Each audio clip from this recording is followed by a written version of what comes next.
গত 24-এ যে বন্যা হয়েছিল, বন্যাটা জলের এই ট্যাঙ্কিটা আমরা কিছু সমস্যা করে এটা জলটা ধাক্কা খাই আমরা কোনাকুনি মারে।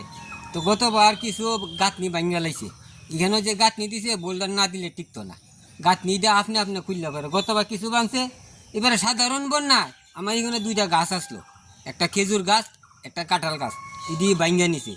তো আমার সরকারের কাছে একটা দাবি, তারা সব কিছু তদন্ত করে যাতে বেশিরভাগ এখানেও আমরা প্রায় 150 পরিবার আছে, সব দিক দিয়ে চিন্তা করে, যেমন এখানেও খোয়াই আগরতলা রুট আছে, মেন রুট, এখান থেকে কমলপুর কৈলাস শহর, এইসব দিকে চিন্তা করে এখানেও জলের সাপ্লাই আছে, সবই ঠিক থাকতো, সবই ঠিক থাকে। সার্বিক চিন্তা করে সেটা যাতে দ্রুত এদের কাজ শুরু করে বোল্ডার ফালে যাতে আমার সরকারের কাছে এইটাই দাবি।